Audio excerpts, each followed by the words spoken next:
70세 이후 성인 자녀와 함께 사는 것이 당신의 독립성에 어떤 영향을 미칠지 생각해 본 적이 있나요? 나이가 들면서 사랑하는 사람에게 의지하고 함께 지내는 것은 흔한 일입니다. 특히 노년기에 성장한 자녀와 함께 사는 것을 생각하는 것은 매우 자연스러운 일입니다. 하지만 이 결정이 우리의 자립심에 어떤 의미를 가질지 잠시 멈춰 생각해 본 적이 있나요? 이제 독립은 단순히 스스로 일을 할 수 있는 능력에 대한 것만이 아닙니다. 자신의 결정을 내리고 자신의 조건에 따라 삶을 살아갈 수 있는 자유를 갖는 것에 대한 것입니다. 나이가 들수록 이러한 독립성을 유지하는 것은 더욱 중요해집니다.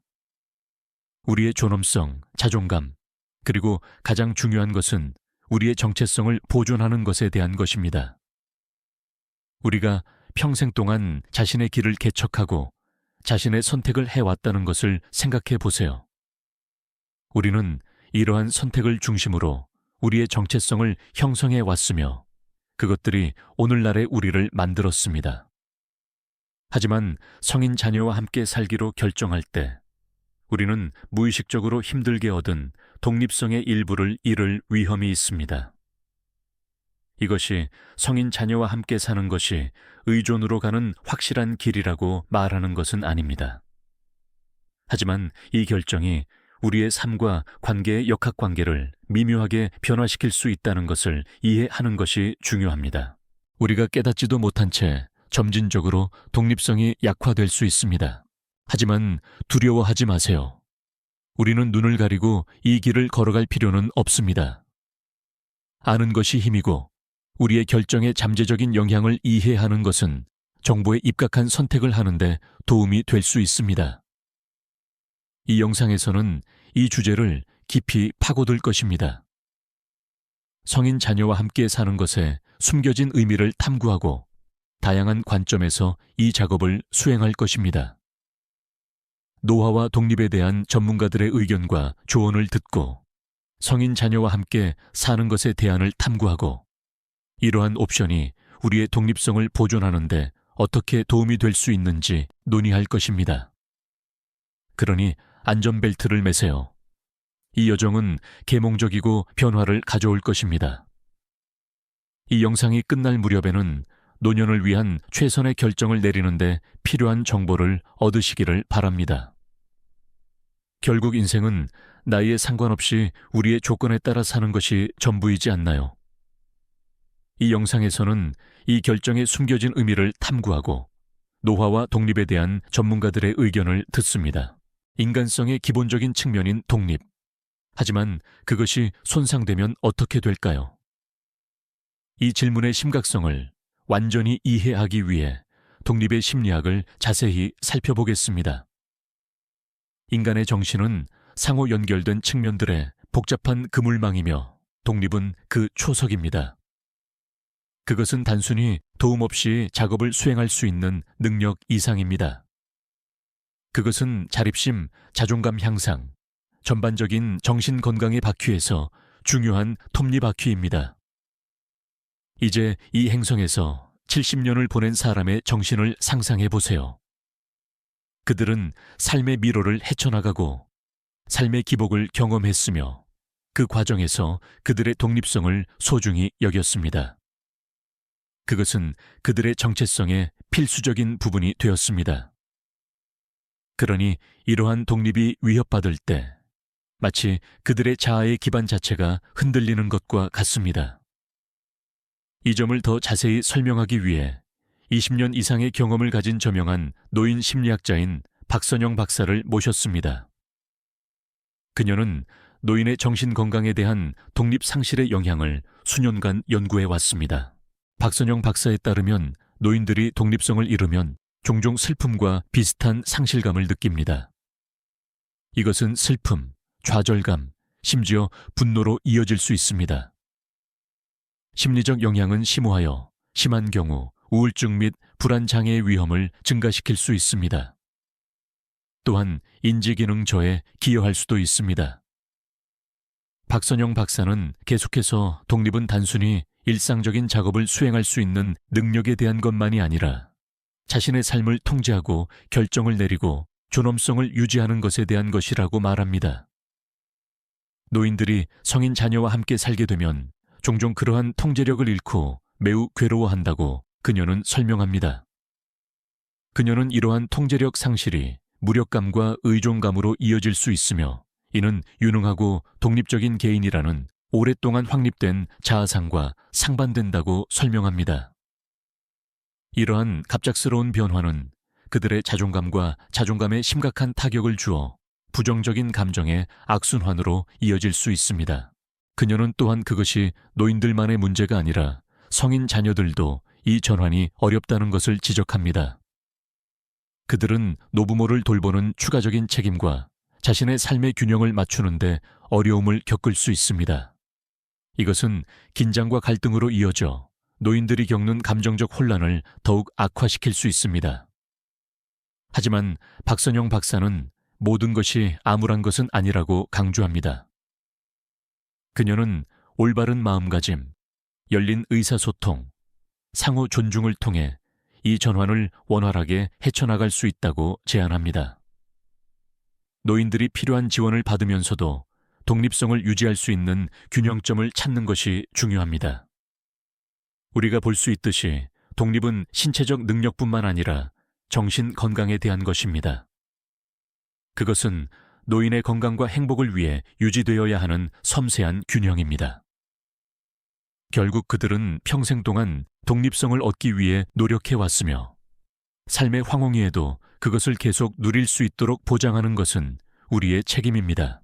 이제 이 경험을 한 사람들의 이야기를 들어봅시다. 우리는 독립적으로 살다가 성인 자녀와 함께 사는 것으로 전환한 많은 노인들과 이야기를 나눴습니다. 그들의 경험은 그들만큼이나 다양하며 이것이 모든 사람에게 옳은 움직임인지에 대한 획일적인 답은 없습니다. 하지만 하나의 공통점은 그들의 독립성에 미치는 영향입니다. 예를 들어 김민자 씨를 들어보겠습니다.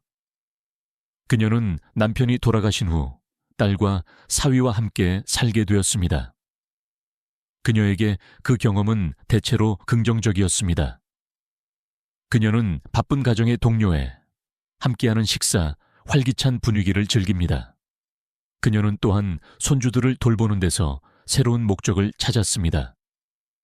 하지만 김민자 씨는 때로는 자신의 집에서 손님처럼 느껴진다고 인정합니다. 그녀는 가정의 역학관계를 해칠까봐 자신의 선호나 일상을 주장하는 것을 주저합니다. 다음은 이동준 씨입니다. 그는 건강 문제로 아들 가족과 함께 살게 되었습니다. 이동준 씨는 항상 강한 독립심을 가지고 있었고 이 전환은 힘든 일이었습니다. 그는 받는 보살핌과 지원에 감사하지만 통제력 상실도 느낍니다. 그는 자신의 집의 가장이었지만 이제는 방해가 되는 것처럼 느껴집니다. 그는 자신의 집을 집처럼 만들어주었던 일상과 의식을 그리워합니다. 그리고 자유로운 영혼으로 항상 자신의 조건에 따라 살아온 최수연 씨를 잊지 마세요. 아파트 계단이 너무 힘들어지자 그녀는 딸과 함께 살게 되었습니다. 그녀는 도움에 감사하지만 적응이 어렵다는 것도 알게 되었습니다. 그녀는 옛 동네, 친구들, 그리고 다른 사람을 고려할 필요 없이 원하는 대로 할 수 있는 자유를 그리워합니다. 이러한 각 이야기는 삶의 경험의 다른 측면을 보여줍니다. 동료애와 공유된 경험의 기쁨, 가까이에 도움을 받을 사람이 있다는 편안함, 그리고 다세대 가구에 기여하면서 얻을 수 있는 새로운 목적 의식이 있습니다. 하지만 상실감도 있습니다. 통제력 상실, 일상생활의 상실, 그리고 한때 그들의 삶을 정의했던 익숙한 주변 환경의 상실입니다. 분명한 것은 성인 자녀와 함께 사는 것은 가볍게 여길 결정이 아니라는 것입니다. 그것은 이점과 단점을 모두 가져올 수 있는 변화이며 뛰어들기 전에 이러한 것들을 신중하게 고려하는 것이 중요합니다. 또한 자녀들과 이 이사가 관련된 모든 사람에게 어떤 의미를 가질지에 대해 솔직하고 솔직한 대화를 나누는 것이 중요합니다. 독립은 단순히 스스로 일을 할 수 있는 능력에 대한 것만이 아니라 자신의 선택을 하고 자신의 삶을 통제할 수 있는 자유를 갖는 것에 대한 것임을 기억하세요. 그리고 때로는 그러한 독립성을 유지하는 것이 노년에 어디서 어떻게 살지에 대한 어려운 결정을 내리는 것을 의미할 수도 있습니다. 이러한 경험들은 성인 자녀와 함께 사는 현실이 복합적일 수 있다는 것을 보여줍니다. 그렇다면 성인 자녀는 이러한 상황을 어떻게 인식할까요? 그들의 경험을 자세히 살펴보고 그들의 관점을 이해해 봅시다. 우리는 노부모를 집으로 모신 많은 성인 자녀들과 이야기를 나눴고 그들의 통찰력은 꽤나 계몽적입니다. 그들 중 많은 사람들이 사랑과 걱정에서 시작했습니다. 그들은 부모님을 가까이 두고 그들의 웰빙을 보장하고 싶었습니다. 하지만 시간이 지나면서 그들은 예상치 못한 변화를 알아차렸습니다. 활기차고 독립적이었던 부모님이 예전에는 쉽게 관리했을 일에 점점 더 의존하게 된 것입니다. 인터뷰 대상자 중 한 명인 강보람 씨는 한때 열렬한 정원사였던 아버지가 그녀와 함께 살게 된 후 식물을 돌보는 것을 멈췄다고 말했습니다. 그는 자신의 필요를 돌보기 위해 강보람 씨와 그녀의 가족에게 의존하기 시작했습니다. 그녀는 독립에서 의존으로의 이러한 변화가 그의 정신을 흐리게 하는 것처럼 보인다는 것을 알아차렸습니다. 또 다른 성인 자녀인 최재석 씨는 어머니가 그와 함께 살게 된 후 어머니의 사회생활이 줄어드는 것을 관찰했습니다. 그녀는 뜨개질 모임의 중심이었지만 최재석 씨와 함께 살게 된 후 점차 참석을 중단했습니다. 그는 그녀의 대화가 자신의 관심사와 활동보다는 손주들에 대한 내용으로 더 많이 바뀌었다는 것을 알아차렸습니다. 이러한 이야기는 고립된 사례가 아닙니다. 그것들은 공통적인 주제를 반영합니다. 우리는 이러한 성인 자녀들의 부모님의 독립성에 상당한 변화가 있었다는 이야기를 들었습니다. 혼자 또는 배우자와 살다가 성장한 자녀와 함께 사는 것으로의 전환은 미묘하지만 강력하게 독립성의 역학관계를 바꿀 수 있습니다. 이러한 성인 자녀들은 죄책감과 무력감을 표현했습니다.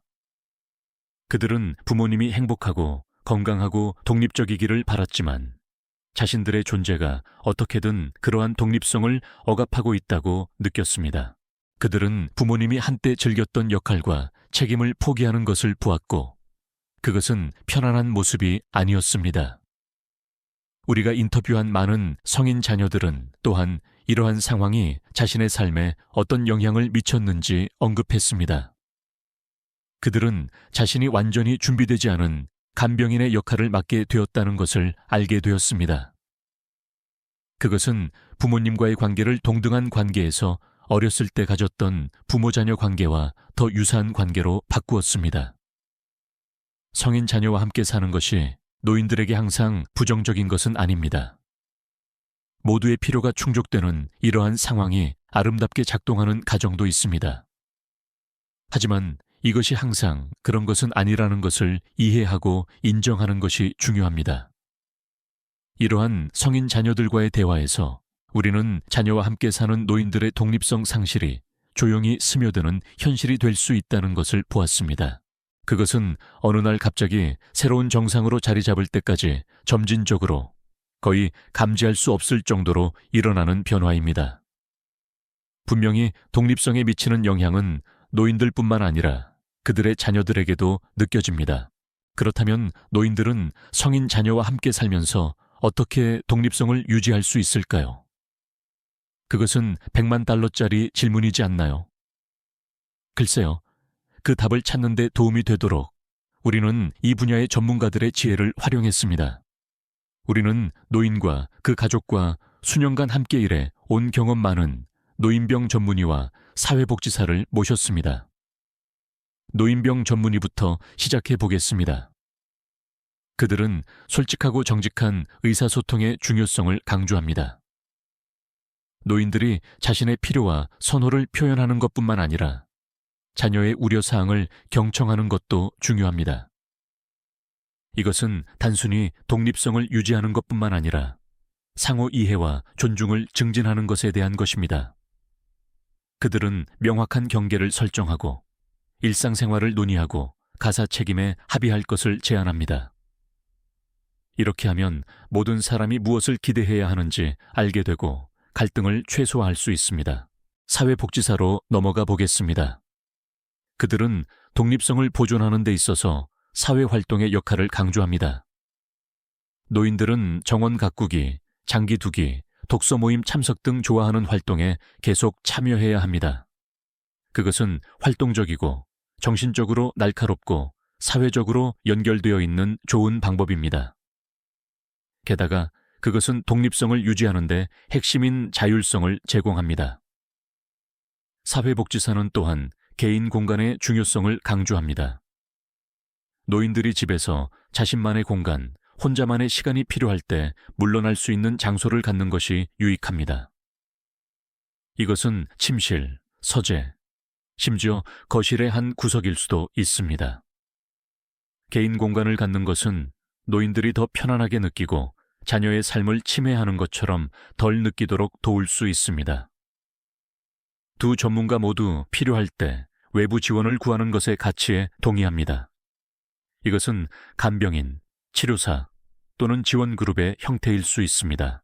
외부 지원은 노인들이 자녀에게 부담을 주지 않고 자신의 감정, 우려사항 및 좌절감을 표현할 수 있는 출구를 제공할 수 있습니다. 게다가 이 새로운 생활 방식을 헤쳐나가는데 매우 도움이 될 수 있는 추가적인 자원과 관점을 제공합니다. 노인병 전문의와 사회복지사는 또한 건강과 웰빙 유지의 중요성을 강조합니다. 규칙적인 운동, 균형 잡힌 식단, 충분한 수면은 노인들이 신체적으로 건강하고 정신적으로 날카롭게 유지하는 데 필수적입니다. 게다가 정기 검진을 받고 약물을 꾸준히 복용하는 것은 건강 문제가 심각한 문제로 변하는 것을 예방하는 데 도움이 될 수 있습니다. 결국 건강한 노인은 독립적인 노인입니다. 마지막으로 두 전문가 모두 노인들에게 자신과 자녀에게 인내심을 가지라고 상기시킵니다. 이것은 관련된 모든 사람에게 중요한 변화이며 그 과정에서 어려움이 있을 것입니다. 때로는 압도되거나 좌절감을 느껴도 괜찮습니다. 중요한 것은 의사소통 채널을 열어두고 필요할 때 도움을 구하고 신체적, 정신적 건강을 돌보는 것입니다. 이러한 조언을 바탕으로 노인들은 독립성을 유지하면서 성인 자녀와 함께 사는 복잡성을 헤쳐나갈 수 있습니다. 공동 거주뿐만 아니라 서로의 필요를 존중하고 가정의 조화를 증진하는 방식으로 공존하는 것에 대한 것임을 기억하세요. 그것은 독립과 상호 의존 사이의 균형을 찾는 것에 대한 것이며 은혜, 회복력, 약간의 유머 감각으로 이 새로운 장을 받아들이는 것에 대한 것입니다. 지원이 필요하지만 독립성을 유지하고 싶은 노인들을 위한 다른 선택사항이 있을까요? 물론입니다. 노인들이 독립성을 유지하면서 필요한 보살핌을 받을 수 있도록 하는 몇 가지 대안을 살펴보겠습니다. 첫째로 요양시설이 있습니다. 이것들은 요리, 청소, 심지어 개인 위생과 같은 일상적인 작업에 도움이 필요할 수 있는 노인들을 위해 설계된 주거 옵션입니다. 요양시설은 독립과 보살핌의 균형을 제공합니다. 거주자들은 보통 자신만의 아파트나 방을 가지고 있지만 24시간 도움을 받을 수 있습니다. 단점은 비용이 꽤 많이 들 수 있고 보살핌 수준이 집에서 받는 것만큼 개인화되지 않을 수 있다는 것입니다. 다음으로 노인 커뮤니티나 은퇴마을을 고려해 보세요. 이것들은 일반적으로 스스로를 돌볼 수 있는 노인들을 위해 설계된 주택 단지입니다. 그들은 공동체 의식을 제공하고 클럽하우스, 피트니스 센터, 사회활동과 같은 편의 시설을 제공하는 경우가 많습니다. 단점은 사회적이고 활동적인 생활 방식을 제공하지만 일부 노인들이 필요로 할 수 있는 수준의 보살핌을 제공하지 않을 수 있다는 것입니다. 마지막으로 가정 간호 서비스를 고려해 볼 만합니다. 이러한 서비스는 식사 준비에서 약물 관리까지 개인 간호를 제공하기 위해 전문 간병인을 집으로 직접 데려옵니다. 이 옵션을 통해 노인들은 필요한 보살핌을 받으면서 자신의 집의 편안함 속에서 머물 수 있습니다. 단점은 비용이 많이 들 수 있고 자신에게 잘 맞는 간병인을 찾는 것이 어려울 수 있다는 것입니다. 이러한 각 옵션에는 장단점이 있다는 것을 기억하세요. 결정을 내릴 때는 개인적인 필요, 재정 상황, 개인적인 선호를 고려하는 것이 중요합니다. 그리고 독립성을 유지하는 것이 혼자서 모든 것을 해야 한다는 것을 의미하는 것은 아니라는 것을 기억하세요. 그것은 지원과 자율성의 올바른 균형을 찾는 것에 대한 것입니다. 이러한 대안은 노인들이 독립성을 훼손하지 않고 필요한 지원을 받을 수 있는 다양한 방법을 제공합니다. 그렇다면 성인 자녀와 함께 사는 것이 노인의 독립성을 조용히 망칠 수 있을까요? 이것이 우리가 탐구해온 질문이며 명확한 예 또는 아니오는 없지만 그것이 확실히 영향을 미칠 수 있다는 것을 보았습니다. 우리는 독립의 심리학을 깊이 파고들어 자율성을 느끼는 것이 특히 노년기의 행복과 웰빙의 초석이라는 것을 이해했습니다. 노인들이 성인 자녀와 함께 살게 되면 부모-자녀 관계의 역학관계가 미묘하게 바뀌어 의존감과 통제력 상실로 이어질 수 있으므로 독립성이 어떻게 손상될 수 있는지 보았습니다. 우리는 그 경험을 한 사람들의 이야기를 들었습니다. 이야기는 다양했지만 공통적인 주제는 자녀와 같은 지붕 아래 살면서 자유와 자율성을 유지하기 위한 투쟁이었습니다. 그것은 섬세한 균형이며 모든 사람이 쉽게 맞추는 것은 아닙니다. 우리는 또한 성인 자녀의 관점을 고려했습니다. 우리는 그들이 종종 최선의 의도를 가지고 있지만 부모를 돌보려는 본능이 의도치 않게 과잉 보호와 유아화로 이어져 노인의 독립성을 더욱 약화시킬 수 있다는 것을 배웠습니다. 우리는 전문가의 조언을 구했으며 이 복잡한 상황을 헤쳐나가는 데 도움이 되는 전략이 있다는 것을 발견했습니다. 솔직하고 정직한 의사소통, 경계 설정, 노인들이 자신만의 공간을 갖도록 보장하는 것은 모두 독립성에 미치는 영향을 완화하는 데 도움이 될 수 있습니다. 우리는 또한 노인 친화적인 주택 옵션, 공동생활 및 가정간호 서비스와 같은 성인 자녀와 함께 사는 것에 대안을 탐구했습니다. 이러한 대안은 노인들에게 독립성을 유지하면서 필요한 지원을 제공할 수 있습니다. 궁극적으로 결정은 각 개인과 그 가족에게 달려있지만 지식과 계획을 통해 노인들은 어디에 살든 독립성을 유지할 수 있습니다. 가족을 피하거나 도움을 거부하는 것이 아니라 노년의 존엄성, 자율성, 자기 결정의 기쁨을 보존하는 것에 대한 것입니다. 왜냐하면 나이에 상관없이 우리 모두는 독립적이라고 느낄 자격이 있기 때문입니다.